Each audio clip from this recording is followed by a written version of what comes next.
Hordoftoota keenyaa akkam jirtan isiniin jenna. Kun qophii yayyaba gadaati. Qophiin yayyaba gadaa keenyaadhaa mata duree tokko qabatee miseensoti abbootii gadaa mata duree qabanne irratti waliin mari'ataatiin kan turru mata dureen hadhaaf qabannee kan isiniif dhiyeessinu dhimma safuu fi safeeffannaa Oromoo keessatti bakka akkamii qabaa waan jedhu wajjin wal qabateeti. Safuun aadaa Oromoo keessatti sirna gadaa keessatti hagam iddoon isaa guddaan kennamaaf keessattuu dhaloota wajjin wal qabatee dhaloonni safuu eeggataa waan tokko safeeffataa akka deemuu fi akka guddatu maal kaayaa sirni gadaa kan jedhu wajjin wal qabsiisneeti dhiyeessuu barbaanne jechuudha. Isaan irraa jalqabnee isaan of beeksisaa. Wal nu barsiisanii yookaan fi isaan of beeksisanii kan nutti himantaa jechuudha. Abbaa Gadaa Ebeyyootiin jedhama. Magaalaa Sabbataa keessatti argama. Haadha Siiqqee Kibbina Shabbaa. Mootii Naannechaan jedhama. Abbaa Gadaa magaalaa Sabbataati. Gaafii keenyaatti haacee nuti aadaa Oromootii fi akka sirna gadaatitti keessattuu dhaloonni lafarraa dhufus haa ta'u yookaan fi lafaa dhufan akkasuma immoo qaamni hundinuu kan miseensa gadaa akka aadaa Oromootti jala jiru safuu eeggatutu jira. Waan safeeffatutu jira. Yoo safuun cabde ammoo akkaataa ittiin deebisantu jira. Safuun akka hin cabne illee ammoo akkaataa ittiin eeguu qaba sirna gadaa keessatti. Kanaaf kanneen booda irratti deebina. Safuu jechuun akka sirna gadaa Oromootittuu maalidha? Maaltu safu waan jedhu irraa kaa'u. Safuu jechaan sirnumtuu hoggaatu haati safuudha, abbaan safuudha, hangafti safuudha, tulluun safuudha, malkaan safuudha jedha. Haati maa safuu taate jennaani amma lafaatii jedha. Haati amma lafaatii jedha. Akkamitti amma lafaa taate jennaan lafa qotanii irraa galchan. Ijaarrataniitti itti galanii. Haati immoo in uumti, hin deessi. Dhiira biyyaa ta'u uumti. Safuun kanarraa kaati. Malkaanis birraan naa geesseetten itti kadhattu. Tulluunis immoo gaafa ongeen baay'atuun baate itti kadhattu. Safuun ka'oomsuma Oromoodhaaf addaa miti. Kan harkaa bittinneessee akka of harkaa gatee amma akka haraatti deebi'aa jiru sirna siyaasaati. Haa ta'u malee safuun uffannaan safuudha. Dhaabbannaan safuudha. Kabajni safuudha. Bobbaanii galuu safuudha. Dhugaatti kennan qabuun safuudha. Namni safuun qabne duudhaa aadaa hin qabne jireenya hin qabu jedhee sirni illee akkasitti ilaala. Safuun wal akka kabajuun, wal ulfeessuun, karaa irratti illee guddaa ulfina, xiqqaaf illee ulfina, tuffachuun barbaachisu, kan karaa irraa gorfannaa, kanaaf safuun mul'atti. Haati safuu qabdi. Mukni irree safuu qaba. Akka biyya keenyatti tulluun safuu qaba. Malkaan safuu qaba. Tulluun safuu guddaa qaba. Mukni irree safuu qaba. Muka laalanii muka akkuma ta'etti zim jedhanii muka jedhanii muruun barbaachisaa miti. Safuu qaba mukni. Abdaariidha. Uumaa qaba. Seera qaba. Irreecha achi jalatti. Oromoon hin amana. Waa hundaan amana. Jila kanaaf tulluun seera qaba. Malkaan seera qaba, uumaa qaba. Tulluun seera qaba, uumaa qaba. Abbaa seera qaba, uumaa qaba. Abbaa ilmoon gara galtee ilaaltu, hin rukuttu, hin ifattu. Seera guddaa qaba. Haati hin ifatamtu. Haati seera qabdi, uumaa qabdi, hin dhalte. Dugdatti baattee guddiftee, harma ishii toosiftee seera safuu guddaa qabdi. Sila kanaaf ilmoon abbaa haadha kabajuu qaba, abbaa kabajuu qaba. Nuyi seera kan hundumaa waan akkasii kana lallabaatuma turree, tanaan duras lallabaa turree. Ijoollee abbaa keechanitti hin bu'ina, haadha keechanitti hin bu'ina, ollaatti hin bu'ina. Ollaan hangafni seera qaba, uumaa qaba. Hangafni keecha seera qaba, uumaa qaba jenneetuma itti lallabaa turree. Safuudha kun hundumtu. Safuu akka ofii eegan malee, safuu ofii akka eegan malee safuun baduu hin barbaachisu. Safuu ofii eegaa. Durbirree akka heerumtu. Lakki seera qabda, uumaa qabda. Seeran waan akkasii kana jenneet safuudhaan abbaa ofiitii margarree erganii, bullukoorree erganii fi uwwisaarree erganii fi seeran taa'atii waan akkasii kana jedhee abbaan irree akkasitti eebba fi safuudhaan heerumsiisa. Safuu malee waan akkasii kun durbirree waan akkasii kan heerumuu hin dandeechu. Abbaa ofii kibirii kennitee fi waa hundumaa ilmirree safuu qaba kibirii kennee fi akkasitti seera kanaan jirra. Yeroo hedduu amma safuun hin eeggamne yookaan safuu cabsee ibalu safuun beekuu ilma Oromootii miti ilma sirna gadaatii miti ka jedhullee hin jira yookaan ilma abbaa gadaatii miti ka jedhullee jira. Maali namni kun ka safuun beeknee jedhan Maal jechuudha safuun beeknee yoo jedhamu. Safuuni manaaf haadharraa abbaarraa qe'ee ofirraa hin bahu ka'umsa jechaadha guddina keessatti kan dhufu. Namni safuun beekne jechuun immoo isa waan hangafni jedhuun waan sirni jedhuun in eegne jechaadha. Safuu cabseen jedhamu. Namni kuni fakkeenyaaf ati waa gaafatte inni waa sii deebisu lolaan hoo deebisa ta'e aada maleedha safuu cabsee jechaadha. Safuu akkan cabsine taasifamuun maal inni ilmi ga'e bakka abbaa bu'a. Intalli geeche bakka abbaa geessi. Intalli gaafa geessee heruma geessu yoo abbaa cabsite safuu cabsite yoo safuu cabsite abbaa cabsite akkuma amma isaan kaasan intalli geesse warratti margaa fi waati ergamee namni saddeeni dhaqama. Intalli sun achiin baanaanii aadaas cabsite safuus cabsite warras cabsite jedhama. Gaafa jedhe dhufu warri sun in adabamu. Intala abbaa beekamaa haadha beekamaati safuu cabsitanii safuun kun maa bade maa cabeedhanii gaafatamu.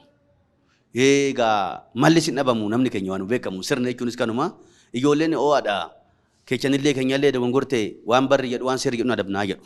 Caffeen namaa murtu horiitti nama jijjiirtee miti. Sabbata maraa lamaa jettee murteessite. Abbaan kafana qaba haati kafana qabdi jechaadha. Akka biyya keenyaatti immoo ofinnu maal ta'ee horii fuudhuun seer ta'e. Akkuma ammas admalee biyya kana rakkisaa jiru admaleedha. Admalee jechuun intalli magaala kana barachuu dhufti warshaa eegaluu dhufti tokkotti siqti hin gudeeda hin ulfoofti warra isatti hin dibitu hin eeggitee hafti. Kunillee safuu cabsuudha admaleedha jechaadha. Maal ta'uu qaba kan jedhu sun admalee hin ta'uuf suni akka guddina abbaa ishii haadha ishii warra ishii gosa isaniitti jaarsee ergadhu odoo jette aadaan hin cabdu safuun hin cabdu. Yoo raadha jechee geexii guutuu qabdii kana aadaa cabsee ishii gudedee irraa dheesse intala biraallee fuudhee qabaate.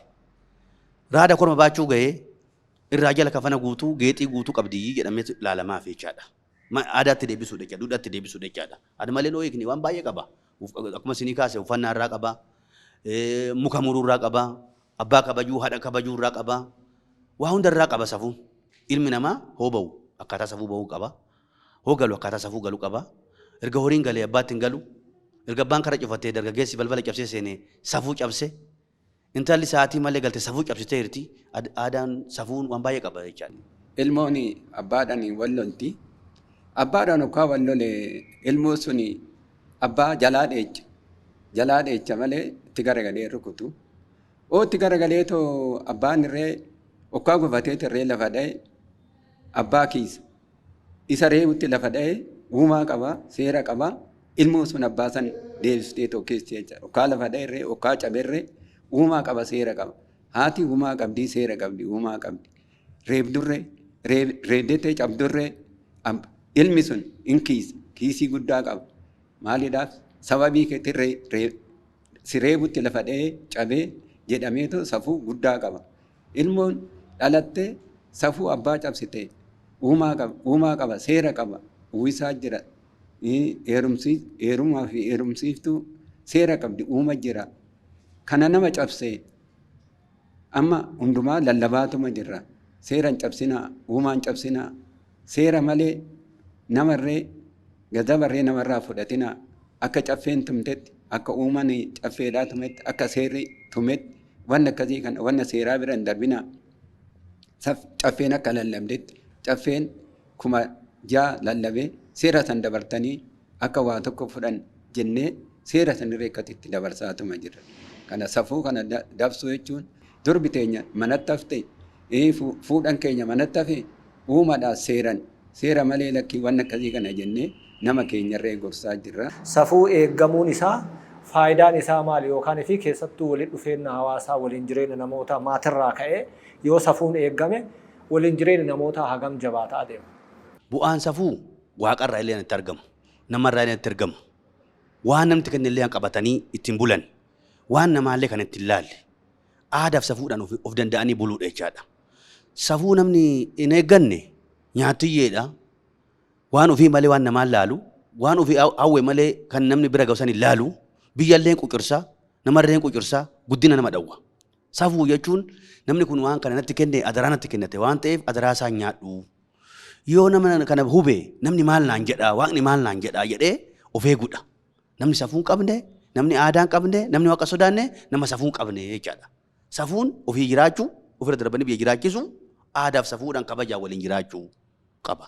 Ilmi tokko safuu odoo eegee intalti takka safuu odoo eegdee manguddoon odoo safuu eegee namoo safuu odoo sodaa waaqaa qabaatee safuu odoo eege bu'aan isaa maali? Uummanni maal irraa fayyadamnata jetta?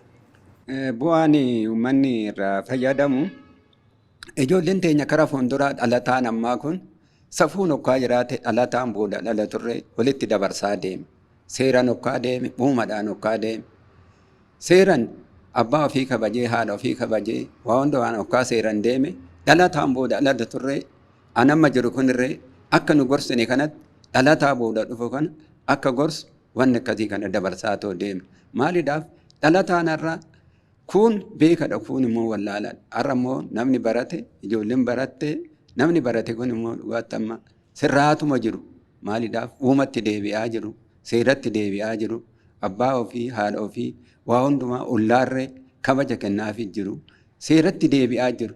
Amma manuma barnootaa keessatti irree akka kanaan baratan, seerri kunirree akka baratamu wanni akkasii kana yaadaa jirra. Kara fuulduraa yookaan Waaqayyo nu gargaara. Seera hundumaa mana barnootatti irratti deemnee seera kana, seera uumaa kana akka durbi teenya, dargaggoon keenya akka karaarraa hin dabne, akka abbaadhaa kabajamu, akka uumadhaan wanni akkasii kana seeran bulan, wanni akkasii kana seera gadaa, seera uumaa akka hin dabsine, akka seeratti deebi'an, seera gadaadhaa akka qabatan, kanafaa kara fuulduraatitti akka barsiifnu iqqidii guddaa qabna Waaqayyo wajjiniin, Rabbii wajjiniin.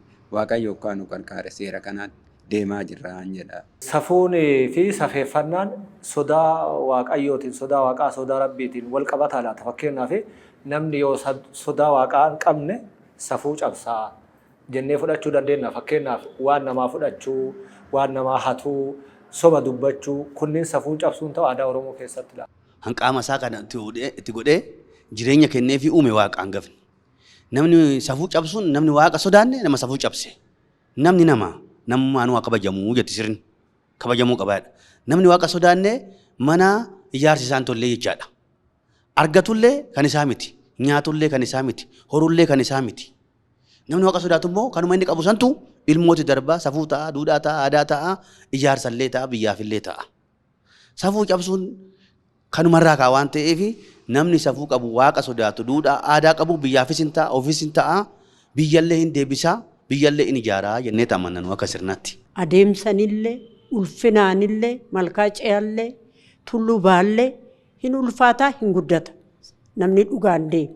Namni seera dabse dabuma irra hin jiru. Safuu eeguu fi safuu cabsuu wajjin wal qabatee fakkeenyaaf yeroo ammaa kana keessattuu namni safuu eeggachuu dhabuun akkuma salphaatti kan laallamaa jiru. Fakkeenyaaf haadha kabajuu dhabuu namoonni dura jettan, haati safuudha, abbaan safuu jettanii, waaqni safuu, dhugaanuu safuu jettanii.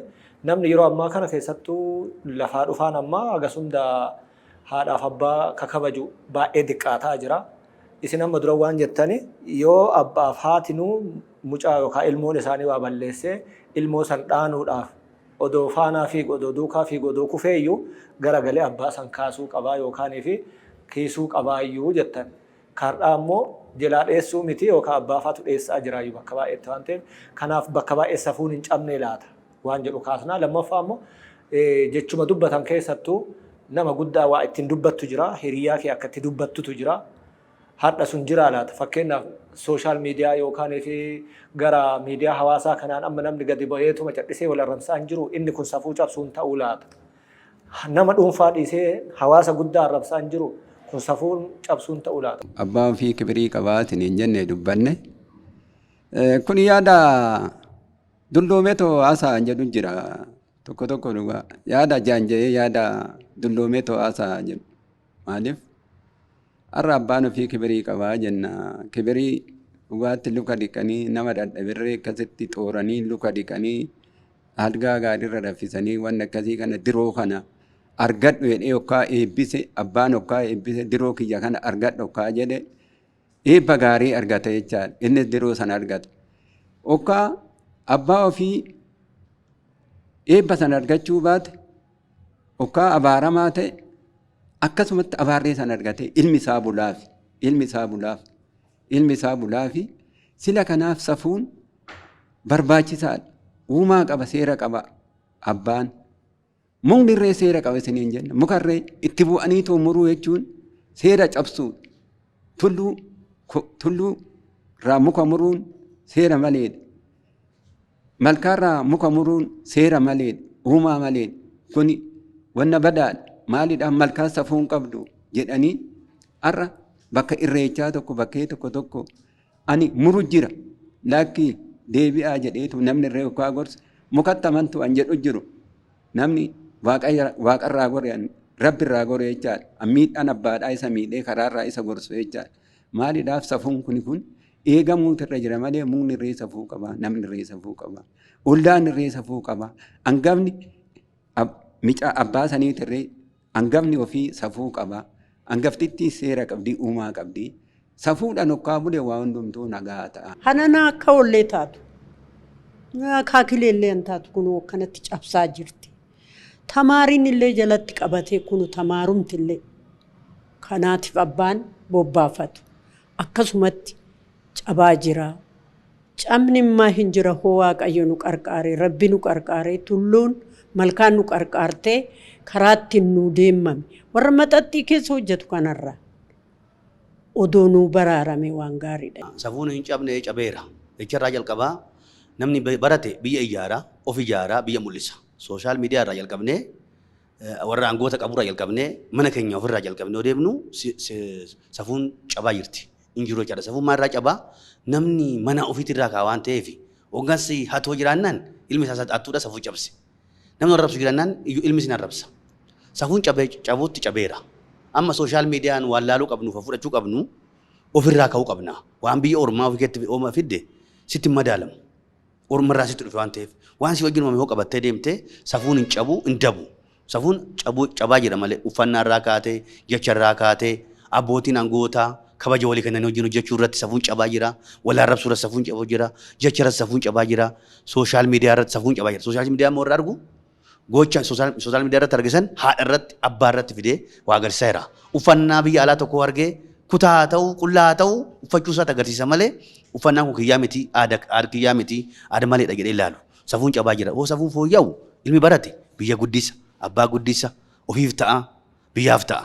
Ilmi baratee amma aadaa cabsaa duudhaa cabsaa ofirraas of wallaalaa kara namaatti ilaalaa deemaa jira. Kana hoo deebisne egaa hunduu hojjennee gahee keenya baanes jechuu hin dandeenyu. Yoo akka keessan kana miidiyaan gadi ba'ee iji biyyaa miidiyaadha. Yoo miidiyaan jiraate waan miidiyaan biyyi manguddoon jedhe miidiyaan dabarsee immoo biyya of fayyisuu danda'a. Ilma namni hubboo duwwaa namatti fide dhufe manguddoon qaxxaamuru aadaadhaan kakkaleessa. Namni guddaan bira darbu karaan qaxxaamuru in kabaja. Yoo taa'ellee jiraate abbaa jalaa hangafa san jalaa ol jedha. Kuni nama miti kan kabajamu bahe. Sirna kee, duudhaa kee, aadaa kee, hangafummaa kee kennuudha. Inni sunis ulfaadhu galatoomii na jalaa kaatee waaqni siyaa guddisu jedha malee cabi hin jedhuun. Har'a hoo cabi buruqe hin jedhudha malee mee fayyi karaatti deebi'e hin jedhu hin jiru. Waaqayyo gaafa nama uumu namummaa uume. Nama hoo gaafa immoo namummaa isaa beeku dhugaan buluu qaba. Amma akkuma isin jette sooshaal miidiyaan jennu kanatu anaafis walitti qindeessee anaafis akka wal ajjeesne fakkeessee gallakkisuun nama baratee miti. In eeggamus namarraa.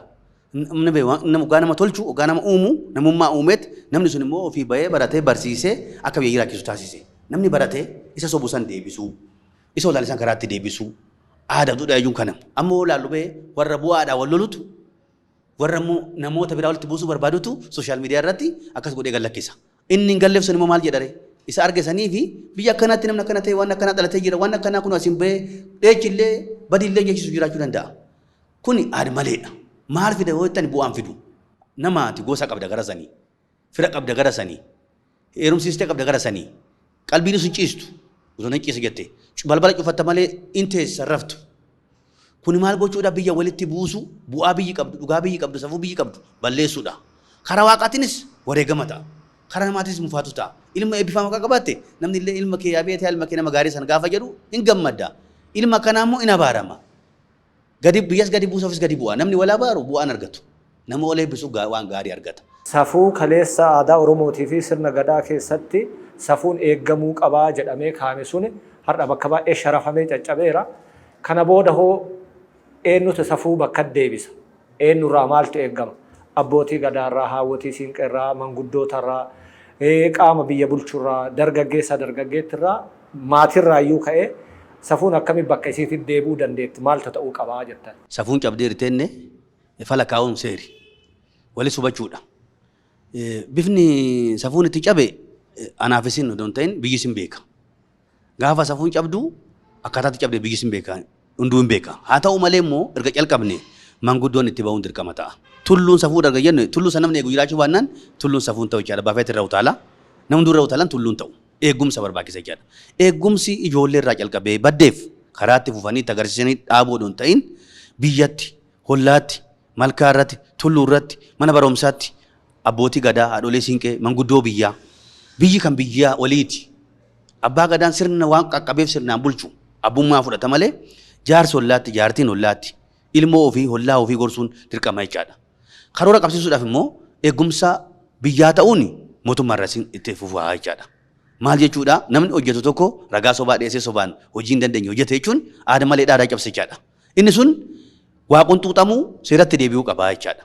Abbootiin sirnaas jaarsoleen biyyaas ijoollee kanaa waggaa 30 jennu waggaa 51 itti sirnitti deebi'ee aadaa siyaasaati. Ilmi hattu abbaan hoggansa yoo ta'e ho'ata ta'e wayim immoo hollaatti hiriyu namaa bobbaasa yoo ta'e ilmi hattuu ta'a.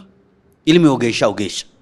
Akkuma san sirni nu harkaa badde gaafa deebitu ijoollee keenya kan ebelu jenneen qoodin bakkuma ijoollee san argattutti naannootti jiraattutti miidiyaa argattu irratti ergaa darbuu qaba. Caalmaa immoo isa dhugaa dubbachuuf amma haasofsaa jirtan.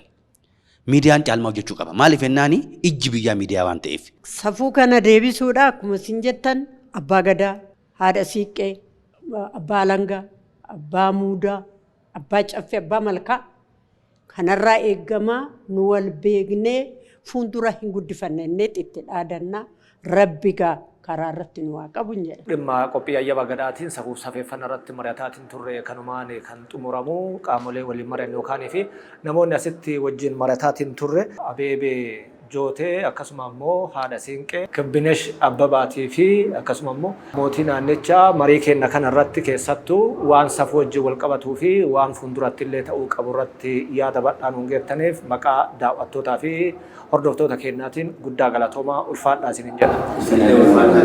Hordoftoota keenyaa marii dhimma keessattuu safuu fi safeeffannaa Oromoo keessatti safuun akkamiin eegama?